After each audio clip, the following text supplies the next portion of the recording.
During 1981's All-Star Party for Bert Reynolds, Reynolds surprised the audience by asking his ex, Dinah Shore, to sing a number. Shore was shocked and completely unprepared, and the song she chose was like a knife to the heart. We'll get more into that later. Dinah Shore dazzled the country with music hits and an impressive TV career, but behind all the glitz and glamour, Shore hid the details of a turbulent life. Born Frances Fanny Rose Shore in 1916, she faced a huge life challenge before she even turned 2 years old. At just 18 months, doctors diagnosed her with polio. The disease left her completely unable to move and sentenced her to a life of painful bed rest. Luckily for her, her mother did not take the doctor's word for it. Rather than leave her child to an unfulfilled life without movement, her mother took it upon herself to see to her rehabilitation. She engaged Shore's affected limbs with massage and exercise, eventually bringing her close to full recovery. The disease left her with a lifelong limp, but sadly, this wasn't her only childhood struggle. Shore struggled to blend in when she was growing up because she looked much different than other girls in her Tennessee neighborhood. Born to Jewish parents, she often felt her culture made her stand out in the wrong way. That is, until she figured out that standing out might just be the best thing that she could ever do. At a young age, Shore recognized that she loved to sing, and thankfully her parents fostered her love for it, with her father even letting her host many concerts for customers at the store that he owned. At this point, her polio had healed, and things really seemed to be shaping up for her.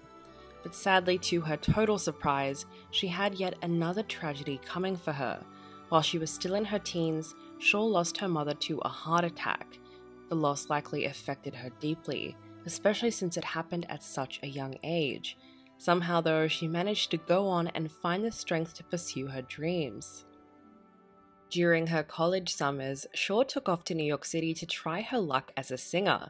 She did land a few gigs and would often sing the same song at all the auditions, a song which was simply called Dinah.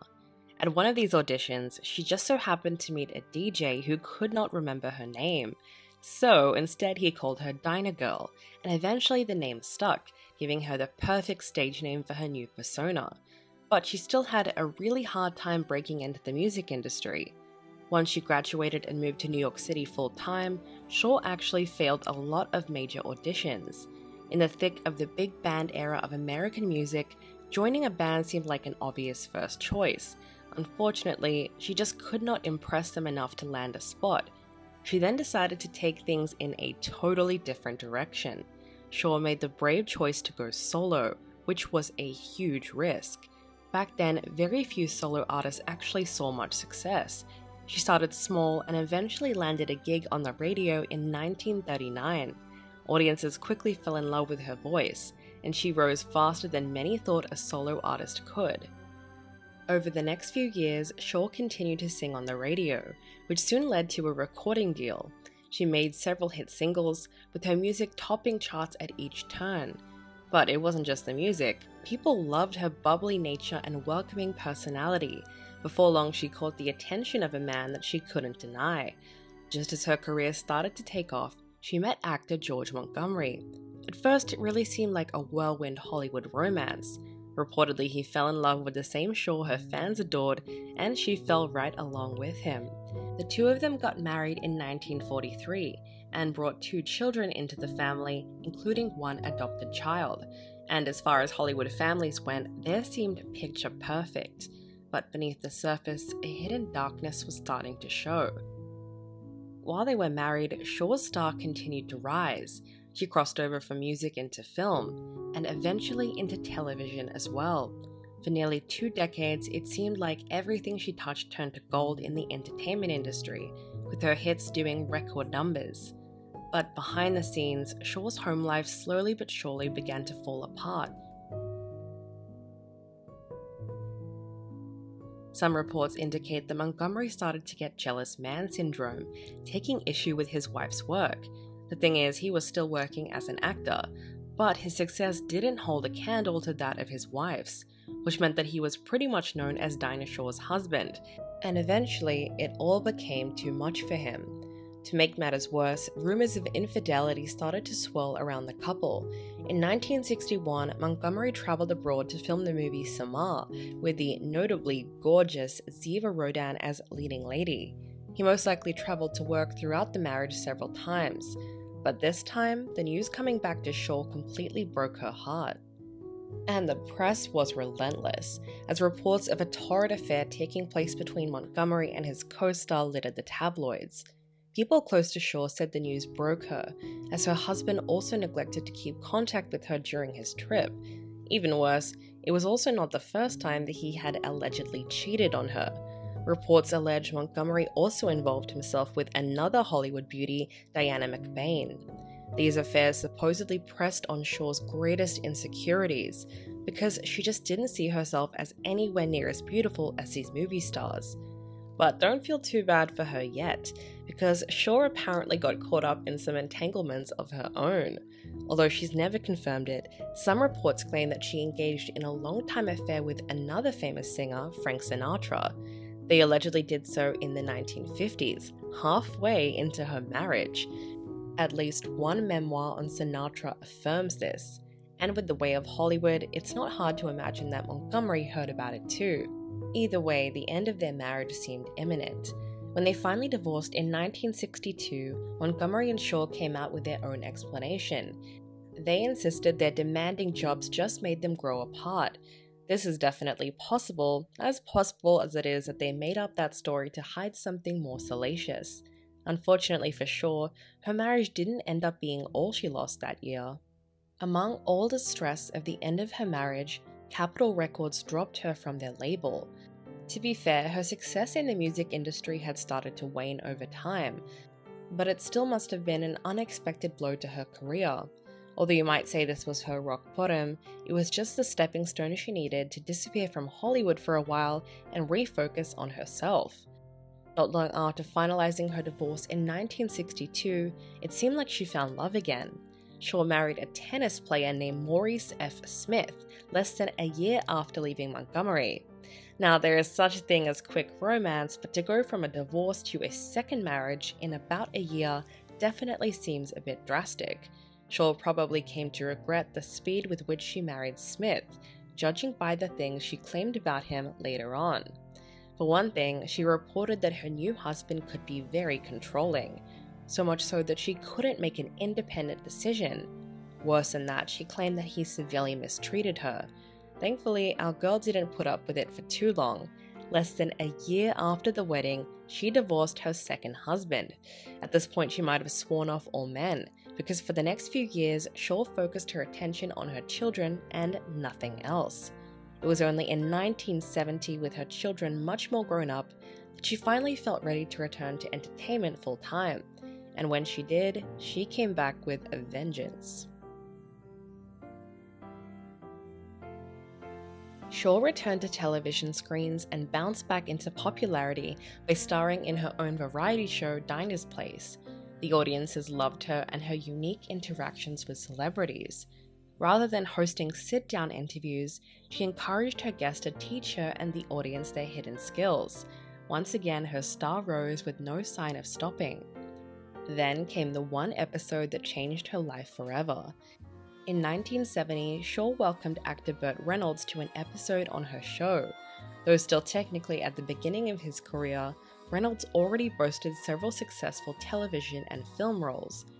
More than that though, he held a strong spot amongst Hollywood's hottest male heartthrobs. But one look at Shore totally decimated him. His instant attraction to her probably shocked him. After all, not many 34-year-old men gloated about attractions to women in their 50s. But as Reynolds continued to claim for years following their first encounter, he wanted Shore from the very first time they met. Not only that, but he arrived at her show ready to put his money where his mouth was. Reynolds just couldn't leave the set without trying for a chance with her. This man pulled out all the stops. He asked her out, not just on a regular dinner date either. He invited her to come with him to Palm Springs to take some time to get to know each other better. That grand invitation might have easily swayed a younger actress, but Shore was not impressed. It's possible that she thought he was too young for her. She might have been flattered, but decided it wasn't a good idea for whatever reason, so she politely turned him down. But shortly after their first meeting, they bumped into each other again. This time, neither of them could deny the chemistry between them. Shore finally agreed to go out with Reynolds, and found herself falling for him at an alarming rate. It sounds like some type of age gap fairy tale romance. But one little detail almost ruined the whole thing. An actress living in his home at the time. Allegedly, Reynolds started dating Miko Miyama, a Japanese actress, sometime before he met Shore. Reports even go so far as to claim that Miyama felt Reynolds planned to propose to her, so it was pretty serious. But now that he was head over heels for Shore, he needed to make Miyama disappear, and fast, which is just what he did. Apparently, he paid her off to leave his home and their relationship without making a scene. She left peacefully enough, which makes sense considering the convertible and weekly payment that he supposedly promised to give her. With the ex now out of the way, Reynolds turned his full attention to the woman of his dreams. Shore and Reynolds spent the next few years together in a relationship that ultimately became a Hollywood legend. They just made sense together and enjoyed each other's company. Shore called their time comfortable and ordinary, and after her past, it's not hard to understand the appeal, even as the age difference began to show. Compatibility aside, Shore's maturity still contrasted with Reynolds' youth. She catered to him when she needed to, even letting him beat her at tennis. When it came to their careers though, she probably feared a situation like her first marriage, as Reynolds didn't have nearly as many accolades as she did yet. But he proved her wrong. Not only was he not bitter, but he also praised her accomplishments and looked to her for advice about his own career. While he said he didn't necessarily always agree with her, he admitted suggestions on his career always proved correct over time. So it truly sounded like a match made in heaven. The only downside? The world was determined to tear them apart. Many people hated their relationship, and the press taunted them mercilessly. Tabloids loved to place the two of them on covers, calling Shore a cougar and finding all kinds of ways to disparage their union. It was all extremely cruel, and likely would have never happened if Reynolds was the older one. The couple mostly managed to ignore the gossip, but in the end, the difference in their ages caused the end of their relationship. The sad part is that Reynolds was utterly devoted to Shore and wanted to marry her, hoping to even start a family. Unfortunately though, she refused to marry him, knowing she couldn't bear any children at her age. Reynolds felt that problem could be easily solved with adoption, but Shore didn't find that to be the only thing holding them back. She also worried about the experience of aging while she was with him. In her own words, she just didn't want to grow old in his arms. She worried about getting visually older, and probably worried that Reynolds would feel less attraction to her as she wrinkled. Tragically, these seemingly minor differences eventually brought their romance to a sad end. Reynolds was the one who ultimately broke up with Shore. He couldn't get past her unwillingness to marry him and adopt a child, and she refused to bend an inch on her decision. The two went their own ways amicably, and he continued to date and eventually got married. But their story wasn't over yet. In 1981, 6 years after the couple had called it quits, Shore and Reynolds had quite an awkward reunion on the television special All-Star Party for Bert Reynolds. The actor surprised the audience by asking his best friend to sing a number. The look on Shore's face when her ex-partner announced her name was unforgettable. Considering the flabbergasted expression, she clearly had not expected to be called out by Reynolds. Still, she nervously joined him in front of the cameras and sang a heart-wrenching rendition of The Glory of Love while embracing him. The mutual affection still lingered, and according to Reynolds, he never truly got over it. In fact, he claimed to the end that even though he married someone else, Shore stood as the love of his life. She always spoke very fondly of their relationship as well. More interestingly though, it started quite the spicy trend for her. Reynolds didn't end up being the only younger man that Shore dated. Maybe word got around that age didn't hold her back at all. and she reportedly went on to date many other famous younger men. Her roster allegedly included actor Ron Ely, singer Andy Williams, and actor Wayne Rogers, and her career shifted a whole lot over time too. Throughout the 70s, she continued to dazzle on screen while managing to keep it mostly separate from her love life. Audiences adored her and the trademark kiss that she blew to sign off with at the end of her show. Her performances even won her several Emmys, though one surprising blow followed a particularly notorious Emmy win. In the same telegram NBC sent to her congratulating her for her win, they notified her of the show's immediate cancellation, claiming they needed the slot for game shows. This must have been a cruel blow. Thankfully though, it didn't mean the end of Dinah Shore. She came back swinging with the show Dinah shortly after. Even though it marked a bit of a restart, she managed to bring in excellent numbers, competing with seasoned talk show hosts like Merv Griffin. Her show ran for several more years and boasted several notable guests, including one famous guest who made a point of speaking to her first. Shore lived through several notable moments in American history, including the controversial presidency of Ronald Reagan. When the Reagans left the White House in 1989, multiple reporters likely vied for the chance to speak to them, but it was Shore who landed the very first interview with the First Lady, which just goes to show you how respected she actually was.